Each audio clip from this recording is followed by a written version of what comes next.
Emma remplace sa meilleure amie pour un rendez-vous arrangé. Mais elle est en retard après avoir aidé quelqu'un sur le chemin. Et Lucas, son rendez-vous, assiste justement à la scène. Il tombe amoureux d'elle au premier regard. Emma l'emmène volontairement dans une boutique de luxe. Elle veut le faire fuir en jouant la fille matérialiste. Mais Lucas reste parfaitement calme. Il lui dit de choisir tout ce qu'elle veut. Et il semble même apprécier ce moment avec elle. À la fin du rendez-vous, Lucas lui offre un cadeau. Emma retourne chez son amie. Elle dit que son plan a échoué. Et avoue que Lucas est vraiment difficile à gérer. Son amie trouve aussi cet homme très étrange.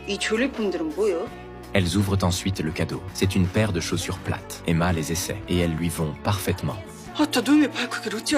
En réalité, pendant la visite de la boutique, Lucas avait remarqué que ses talons lui faisaient mal. Mais il n'a rien dit pour ne pas la gêner. Un geste aussi doux et attentionné ne peut que toucher le cœur. De retour chez elle, Emma pense sans cesse à cet homme attentionné, tout en caressant les chaussures qu'il lui a offertes. Son cœur commence doucement à s'émouvoir. De son côté, Lucas rentre chez lui.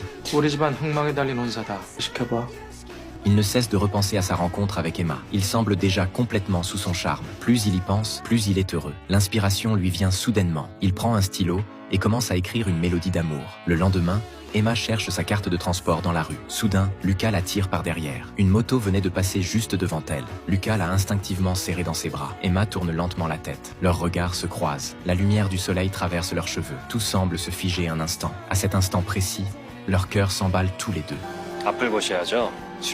Emma reprend ses esprits. Elle pousse timidement Lucas et court vers l'arrêt de bus. Lucas la poursuit immédiatement. Emma monte précipitamment dans le bus, mais Lucas monte aussi à sa suite.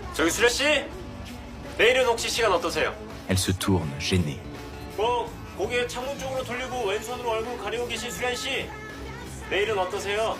Sous les rires et les encouragements des passagers, Emma n'a d'autre choix que de lui répondre.